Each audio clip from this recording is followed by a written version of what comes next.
খারাপ বলিনি তো, আমাকে সেটা পারমিট এবার তো হক কথা বলতে পারবে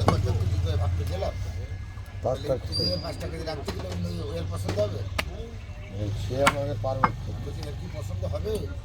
না হলে এখন বলার দরকার বললেন সে পারমিট খুঁজবে, এটা লিগাল।